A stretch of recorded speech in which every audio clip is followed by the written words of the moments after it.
Assalamualaikum warahmatullahi wabarakatuh. Perkenalkan, nama saya Nina Widiana dari kelas 2A dengan NIM PU 7139023009. Pada kesempatan kali ini saya akan menyampaikan materi tentang pendistribusian obat di puskesmas. Pendistribusian obat merupakan kegiatan pengeluaran dan penyerahan obat secara merapat dan teratur untuk memenuhi kebutuhan subunit atau satelit farmasi di puskesmas dan jaringannya. Apoteker dan tenaga teknik kefarmasian melakukan kegiatan distribusi untuk memenuhi kebutuhan sediaan farmasi subunit pelayanan yang ada di wilayah kerja puskesmas dengan jenis mutu, jumlah, dan waktu yang tepat. Pada bahasan ini, saya akan menjelaskan yang pertama yaitu langkah-langkah distribusi obat dan yang kedua cara pendistribusian obat. Yang pertama yaitu langkah-langkah distribusi obat. Yang pertama ada menentukan frekuensi distribusi rutin. Agar proses distribusi dapat berjalan efektif dan efisien, apoteker perlu menentukan frekuensi distribusi dengan mempertimbangkan jarak distribusi dan juga biaya distribusi yang tersedia. Yang selanjutnya ada menentukan jumlah dan jenis obat. Penentuan jumlah dan jenis obat yang diberikan dapat dilakukan berdasarkan pemakaian rata-rata per periode untuk setiap jenis obat. Terus ada sisa stok, lalu ada pola penyakit, dan yang terakhir ada jumlah kunjungan di masing-masing jaringan pelayanan puskesmas. Yang selanjutnya melaksanakan penyerahan obat ke jaringan pelayanan puskesmas. Obat diserahkan bersama dengan formulir LPLPO jaringan pelayanan puskesmas yang ditandatangani oleh penanggung jawab jaringan pelayanan puskesmas dan pengelola obat puskesmas induk sebagai penanggung jawab pemberi obat. Yang kedua, ada cara pendistribusian obat. Secara umum, distribusi obat dilakukan ke unit sub-unit yaitu ruang rawat inap, UGD, dan lain-lain, dan juga jaringan puskesmas. Pada gudang induk puskesmas, distribusi ke gudang ruang farmasi kecamatan atau puskesmas, kelurahan atau puskesmas membantu atau pustu sesuai permintaan dengan LPLPO. Distribusi ke jejaring atau jaringan sesuai dengan pemakaian pasien bulan berjalan atau BAINEM dan dilakukan sebulan sekali sesuai periode yang disepakati, mempertimbangkan ketersediaan obat dan fasilitas penyimpanan obat dan juga bahan medis habis pakai. Pada gudang ruang farmasi puskesmas kecamatan, distribusi ke ruang farmasi dengan UDD atau unit dose dispensing, distribusi ke unit UKM, UKP, pusling, godar dengan full stock UDD maupun kombinasi. Perlu diketahui saat distribusi obat, usahakan dalam minimal box terkecil dan dikemas aman. Apabila cold chain produk menggunakan cold box, menyertakan dan memperhatikan base, expired date, dan juga harga perolehan. Memperhatikan suhu keamanan obat serta VVM atau khusus vaksin saat distribusi. Pasien atau masyarakat dilengkapi dengan label yang lelas dan telefarmasi untuk bertanya. Menurut Permenkes nomor 74 tahun 2016, pendistribusian ke subunit dilakukan dengan cara yang pertama ada dispensing dosis unit, yaitu mengambil obat sesuai resep yang diterimanya. Yang kedua ada floor stock atau stok alokasi. Pada pendistribusian obat mengacu pada persediaan obat-obatan yang disimpan di unit pelayanan kesehatan seperti berbagai bangsa rumah sakit, klinik, atau apotek untuk digunakan secara langsung oleh pasien yang dirawat di sana. Ini adalah stok obat yang disediakan secara terpisah dari stok utama atau gudang farmasi dan biasanya digunakan untuk memenuhi kebutuhan segera tanpa harus menunggu distribusi dari gudang obat. Berikut adalah penjelasan perhitungan stok alokasi. Baiklah, di sini saya akan menjelaskan tentang tugas distribusi obat mengenai floor stock atau stok alokasi.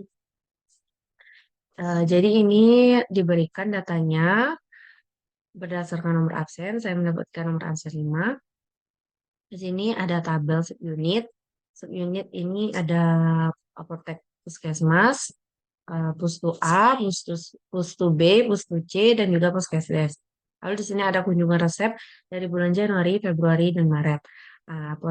Pada subunit apotek puskesmas itu pada Januari itu ada 2.505, pada Februari ada 2.654, dan pada Maret ada 2.640. Di pustu A pada Januari ada 1.270, pada Februari ada 1.259, dan juga pada Maret ada 1.257.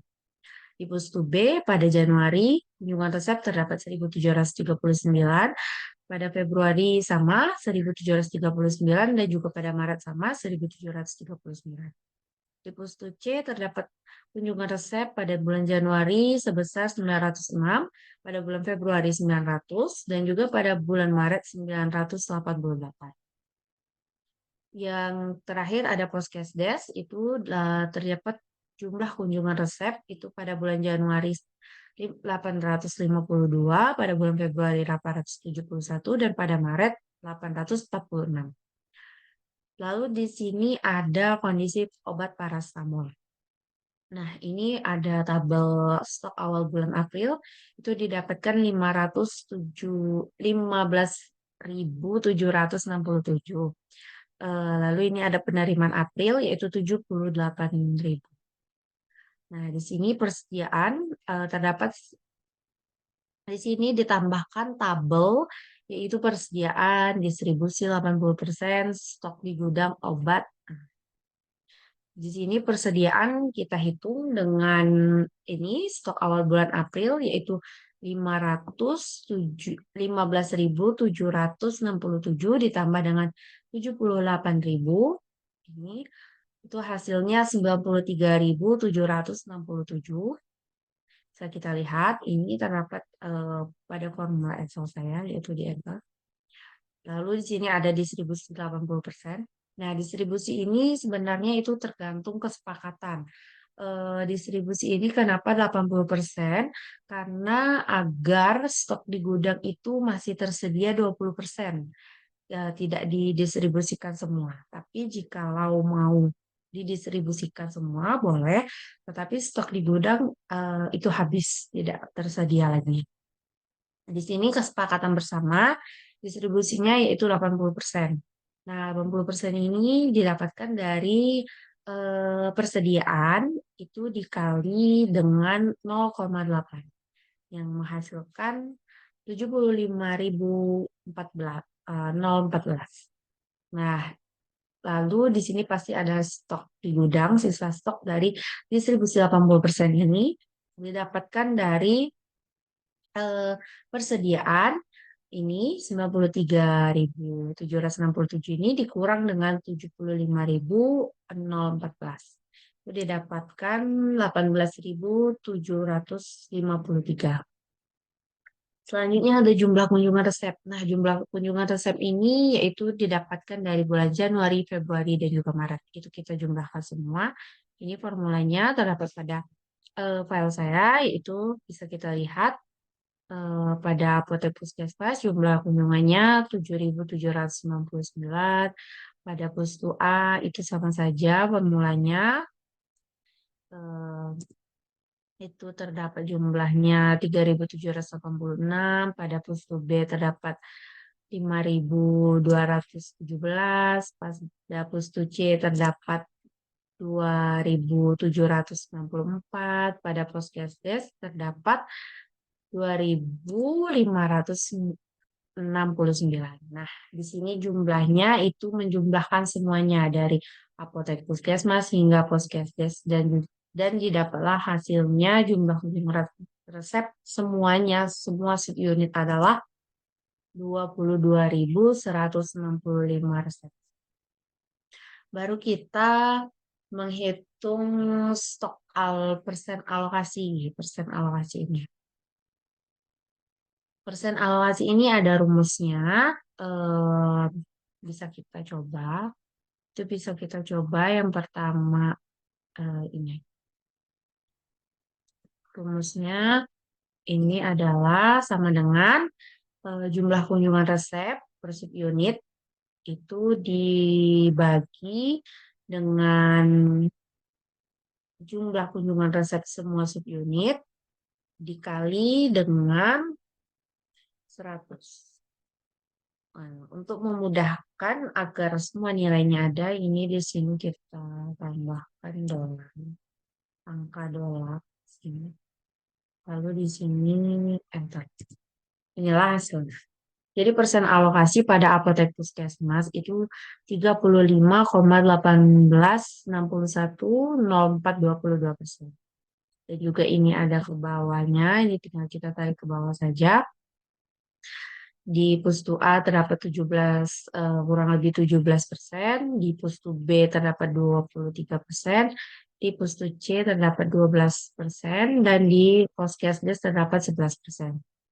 Nah, di sini ada untuk plafon, ini dihitungnya itu stok alokasi, persen alokasi per subunit dikali dengan ya, ini hasil dari distribusi 80% baru dibagi dengan 100. Coba kita coba seperti ini.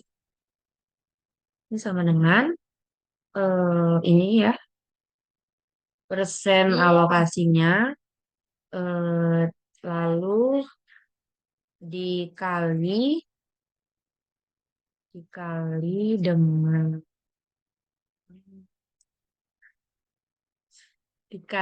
dengan distribusi 80%, lalu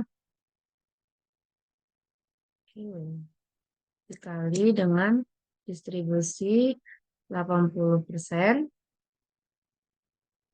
Oke, bentar. Kali dengan distribusi 80% lalu dibagi 100. Ini kita apit dolar supaya bisa ditaruh garis ke bawah. Dan ini hasilnya. Lalu tinggal tarik aja ke bawah garisnya. Pada subunit apotek puskesmas itu ada 26.364, Pustu A 12.813, Pustu B 17.656, Pustu C 9.456, dan Puskesdes terdapat 8.694. Nah, di sini kita bulatkan pembulatan blaster. Pembulatan blaster ini gunanya untuk membulatkan sisa obat dari plafon ini agar jumlah permintaan obatnya, agar jumlah distribusinya ini eh, bulat ke atas, tidak setengah-setengah. Misalkan 26.394. Nah, agar mempermudah kita dalam distribusi obat, itu kita buatkan menjadi 26.400. Nah, 26.400 ini berarti yang kita distribusikan, misalkan paracetamol yang kita distribusikan adalah 264 kotak. Nah, 264 kotak ini, satu kotak itu isinya ada 100 blaster. Nah, berarti 264 ini dikali dengan 100 menghasilkan 26.400 obat. Nah, di sini ada pembulatan blaster pada pustu A yaitu 12.820. Nah, di sini kita distribusikan sebanyak 128 kotak dan juga 2 blaster.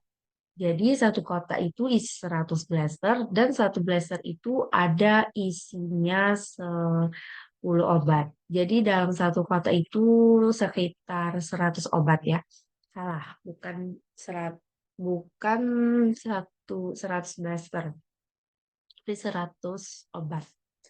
Nah, misalkan di sini 128, berarti kita kali dengan 100, karena satu kotak tadi isi 100, itu 12.800 sisa 20, maka kita berikan distribusikan 2 blaster saja, karena satu blaster itu isinya ada 10. Jadi 2 blaster 20. Sama juga halnya dengan pustu B, itu 17.660, kita distribusikan 176 kotak, sisa 60 obat, berarti kita tambah 6 blaster. Lalu ada pustu C, itu 9.460, kita distribusikan 94 kotak, dan bersisa 60 obat.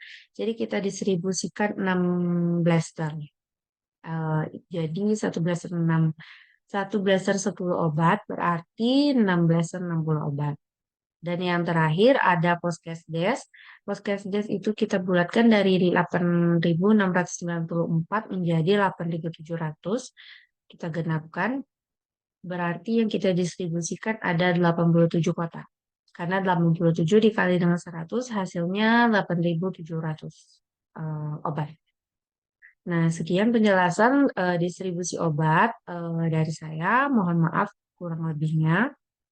Kurang lebihnya mohon dimaafkan. Eh, saya akhiri. Wassalamualaikum warahmatullahi wabarakatuh.